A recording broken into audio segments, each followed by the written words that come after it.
Hop. J'espère que vous allez bien. Bienvenue dans cette nouvelle vidéo qui est un book haul. On est le 21 août, je crois, lundi 21 août. Et il est temps que je fasse un book haul tout août et fin juillet. Parce que j'ai 3x3 romans et 3x3 BD au moins à vous présenter. Donc je vais m'arrêter à 3x3. On va faire dans l'ordre, dans la pile descendante. Voilà, et on va commencer par les romans. Dans l'ordre où ça vient, je vous explique pourquoi, ce qui m'a intéressé. Des fois, je vous lis un petit peu derrière. C'est un peu au feeling. Je ne mets pas de forme particulière. J'espère que voilà, ça vous intéresse. Moi, ce que je trouve intéressant dans les book hauls, c'est pourquoi les gens sont allés vers ces livres-là plutôt que d'autres. Est-ce qu'ils en ont entendu parler? Est-ce que le sujet les intéresse? Quel est le thème? Voilà, des fois, on trouve des pépites dans les book hauls. Donc j'espère que ce sera votre cas et que ça vous intéressera. N'hésitez pas en commentaire à me dire s'il y en a un parmi ceux-là qui vous a vraiment donné envie. Et c'est parti. Alors celui-là, c'est Lucie a lu qui en a parlé, je crois, dans un 7 jours 7 livres, si je ne me trompe pas. Lucie a lu, c'est une chaîne très prolifique de vidéos, si ça vous intéresse. Elle lit beaucoup de choses, beaucoup de SFFF, mais d'autres choses aussi. Elle fait beaucoup de biblio haul parce que elle prend plein de livres à la bibliothèque et ça je trouve ça cool. Voilà. Et en tout cas j'ai vu passer celui-ci et du coup ça m'a donné envie. Avec du coup on va arrêter. Donc c'est une sorte de roman sous forme de prose, mais vous voyez un peu comme du théâtre, un peu comme de la poésie, avec une mise en page très particulière. Et je crois même qu'il y a parfois des dessins. Non, il n'y a pas de dessin. Mais en tout cas, voilà, c'est une structure de livre très intéressante. Je crois que c'est une sorte de thriller. Et ça me tente bien. Donc c'est Long Way Down de Jason Reynolds. Je pense que c'est un petit ovni ce livre.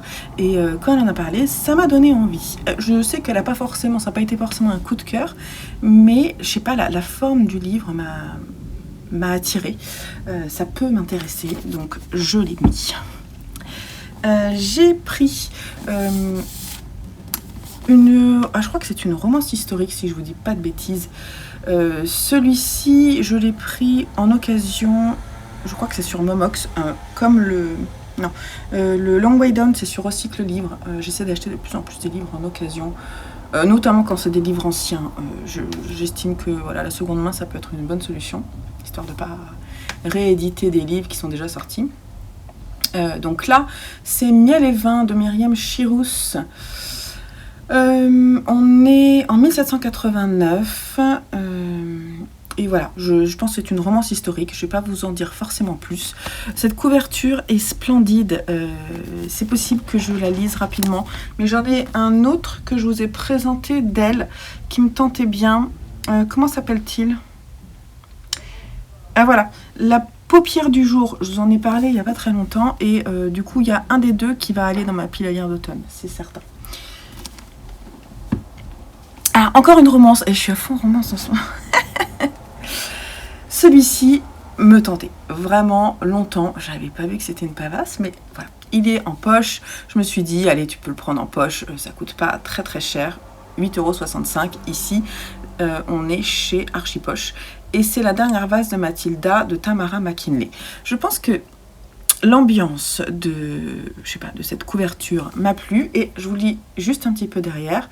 Dans la chaleur étouffante du bush australien, Mathilda, 13 ans, fait ses adieux à sa mère. Quelques voisins sont rassemblés autour de la tombe pour rendre un dernier hommage à cette femme courageuse. Un peu à l'écart, le père de Mathilda n'a qu'une hâte que tout cela se termine afin qu'il puisse vendre le domaine de Shoringa. Mathilda, elle, comprend que les choses ne seront plus jamais comme avant. Et 50 ans plus tard, Jenny découvre le journal intime de Mathilda. À mesure que progresse sa lecture, l'angoisse l'assaille. A-t-elle bien fait de venir s'installer à Shoringa? Voilà, moi, c'est genre de... Voilà, j'ai envie de savoir, quoi. Je suis intriguée. C'est bon, la 4e de couverture m'a tenue en haleine. C'est bon.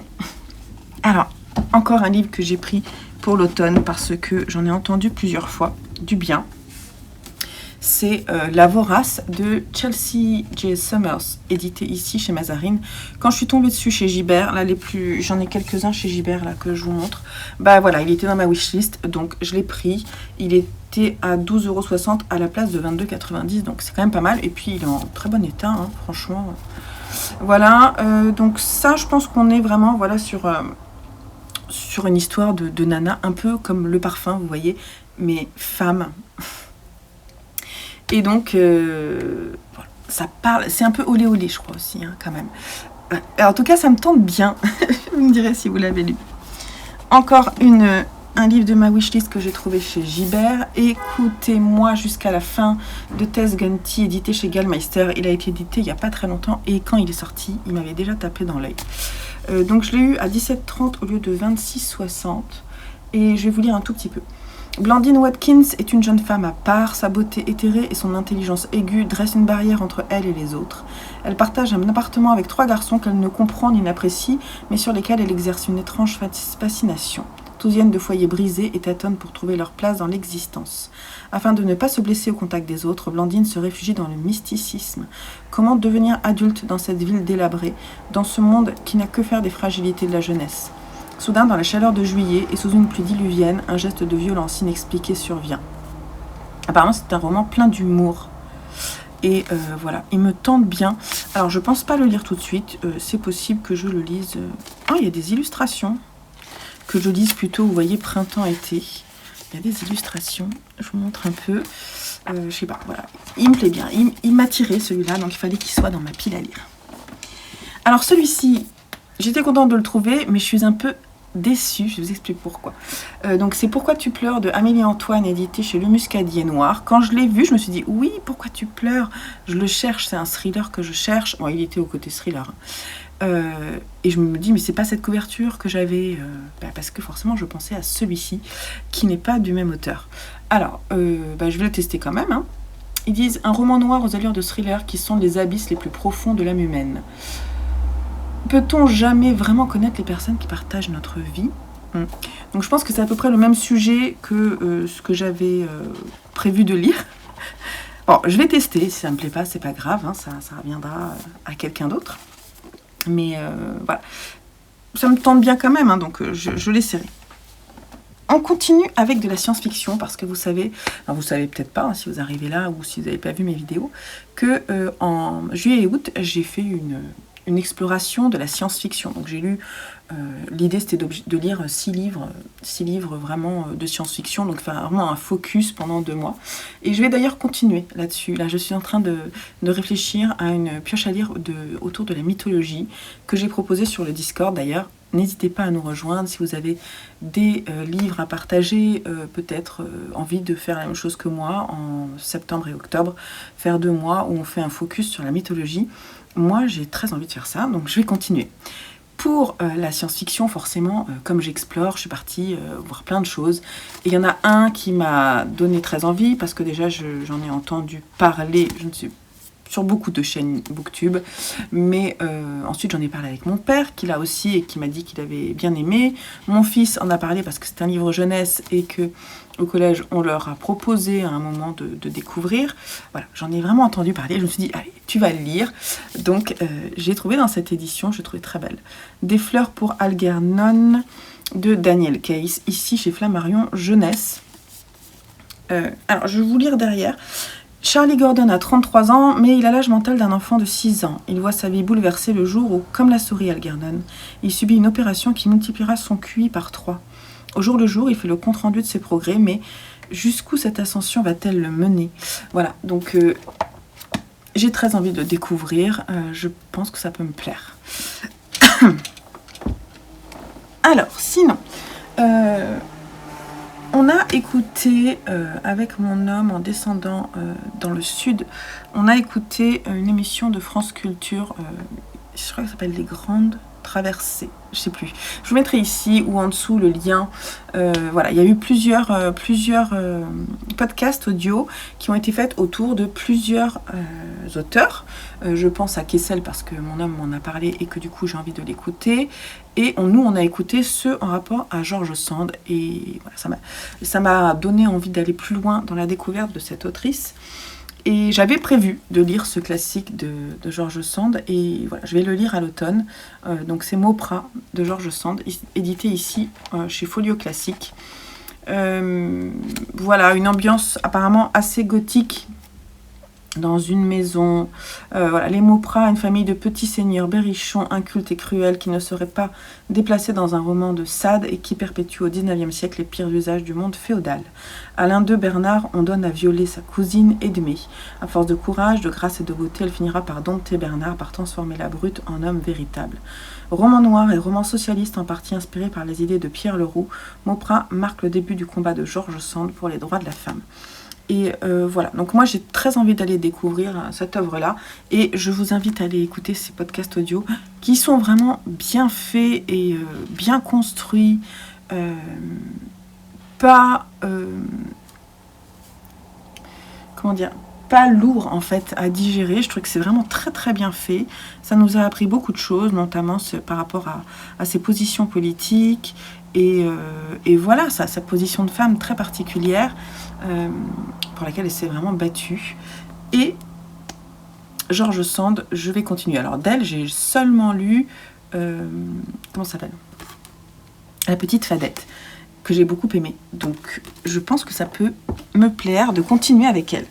Et on va continuer avec un des seuls romans que j'ai acheté pendant les vacances, que je vous ai montré dans mon dernier carnet de lecture. Je vous mets le petit i ici, puisque j'avais envie d'acheter un livre à la librairie de la Place aux Herbes à Uzès. Et quand je suis tombée sur Pater Noster de Julia Richard, ici chez HSN, L'Homme sans nom. Du coup je me suis dit que c'était l'occasion, surtout que j'ai très envie de le lire pour l'automne, avec ce jaspage violet, il est superbe. Et voilà, j'ai très hâte de le découvrir. Là on parle d'horreur quand même, de terreur, d'une maison aussi, et d'une femme qui est nouvellement mariée à un homme qui arrive dans une famille, et cette famille semble vraiment différente de ce qu'elle pourrait penser. Ça va pas forcément bien se passer, je n'en sais pas plus. On a fait le tour de 9 romans. Sachez que j'en ai encore 2 et que dans le cadre de la rentrée littéraire, j'en ai acheté 3, mais ça fera partie d'une vidéo à part qui arrive très vite sur la chaîne. On va passer au graphique. Alors, côté graphique, dans la partie science-fiction, je suis contente parce que je vais pouvoir, je pense, essayer de le lire en août, là, rapidement. J'ai pris The End de Zep, édité chez Rue de Sèvres. J'en sais pas grand-chose, mais j'aime beaucoup le dessin de Zep et il y a écrit derrière. Je pensais que nous étions là pour observer la forêt, mais c'est elle qui nous observait. Voilà. Je pense vraiment que ça peut me plaire. Je vais juste essayer de vous montrer un peu le type d'image.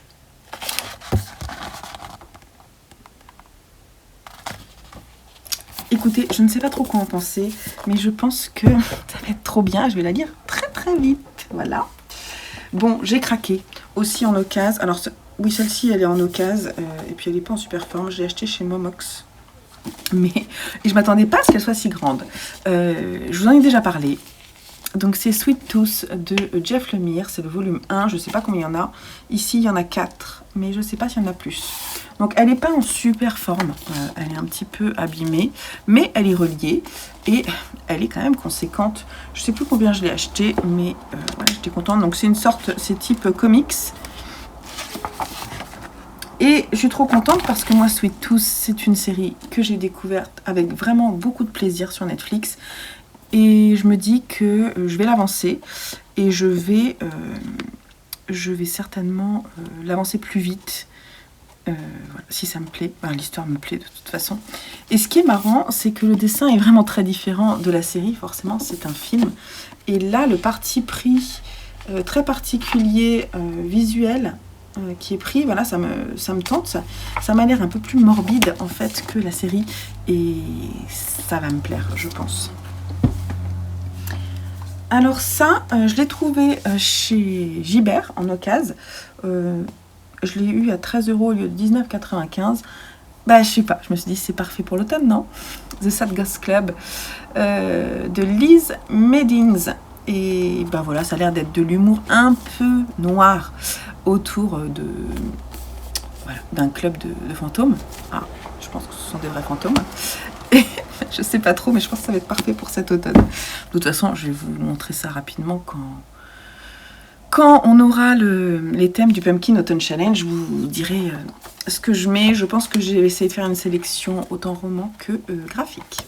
J'ai trouvé, pas en occasion, mais dans une collection un peu moins chère, dans les vestiaires de Timothée Le Boucher. C'est dans la boîte à bulles. En fait, ils ont sorti, je crois pour les 20 ans de la boîte à bulles, ils ont sorti 4 ouvrages, voilà. Ceux qui ont été les plus populaires dans leur édition. Et ils les ont sortis à des prix mini. Voilà. Donc moi, je ne prendrai pas les autres, mais je pense pas. Sauf si vous me dites qu'il y en a parmi eux qui sont vraiment chouettes. Mais j'étais très contente de trouver dans les vestiaires parce que j'ai quasiment tout lu de Timothée Le Boucher, sauf celui-ci. Je suis tombée aussi sur le tome 2 de Tempête sur Bangui de Didier Cassaille, édité chez La Boîte à Bulles. J'étais super contente parce que j'ai déjà lu le premier. Je vous en ai parlé quand on est parti en Afrique centrale, si je dis pas de bêtises. Et voilà, donc du coup, je vais lire la suite.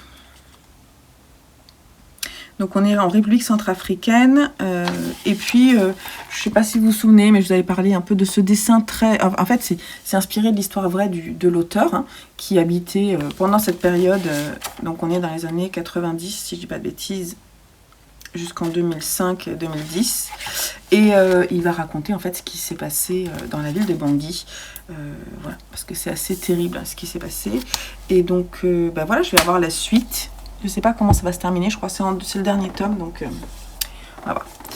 J'ai trouvé aussi un manga qui était dans ma wishlist. Le second tome n'était pas en occasion, donc j'ai pas pris. Mais de toute façon, je me dis, voilà, il est en 2 tomes, donc c'est cool. Si ça me plaît, j'achèterai la suite. Donc, c'est Les Amants Sacrifiés de Masasumi Kakizaki chez Kiyun Sainan. Et voilà, donc ça a l'air d'être historique et romance en même temps. Dans les années 40, aux portes de la guerre, au Japon qui s'enfonce dans la dictature et qui ferme ses frontières. Voilà, j'ai très envie d'aller voir. Cette couverture est superbe. Et à l'intérieur, les dessins ont l'air pas mal non plus. Hein.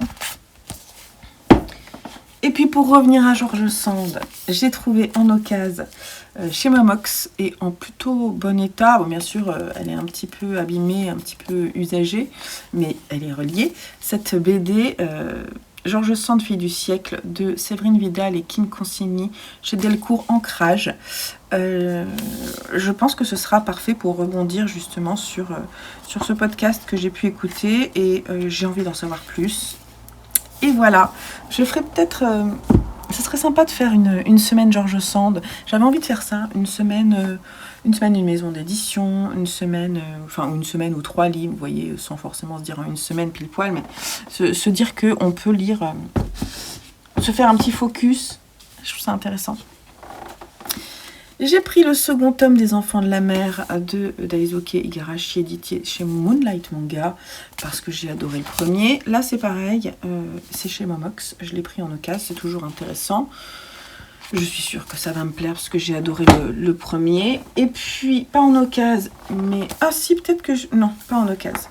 Mais j'ai pris la suite de True Beauty, le second tome, puisque finalement, je l'ai bien aimé. Donc, c'est un manga coréen de Yaonji, édité chez K-Books. Voilà. Je vous en parle pas plus que ça. Il est en couleur et il se lit à l'européenne. On est sur du webtoon adapté en manga. Non, j'aurais pas dû taper, donc j'aurais coupé, parce que j'ai tapé dans mes mains. 3x3 plus 3x3, ça fait donc 18 nouveaux livres entrés dans ma pile à lire. Et j'en ai encore 3 qui arrivent, plus ceux de la rentrée littéraire. Et de toute façon, il y en a d'autres, des romans qui arrivent. Donc je vais ranger tout ça et on se retrouve très vite pour en parler dans des carnets de lecture. N'hésitez pas à me dire si vous en avez lu certains, si certains vous font envie, notamment sur une lecture commune, n'hésitez pas. De toute façon, quand je vais faire ma pile à lire de Pumpkin Autumn Challenge, je vous dirai ce que je vais lire et on verra comment on organise des lectures communes. Je peux juste vous dire qu'il y a 2 lectures communes qui sont sûres en septembre. C'est Saint-Guessabourg, Pierre de Patience, dans le cadre de notre tour du monde en Asie du Sud. Et l'autre, c'est Swansong, qu'on va lire, le premier tome de Swansong, rien à voir avec le tour du monde, mais on va le lire en septembre aussi. Voilà, de toute façon, je vous en reparlerai dans ma pile à lire du mois de septembre. Donc, je vous fais des gros bisous et je vous dis à très vite pour une prochaine vidéo sur la chaîne. Allez, bye bye!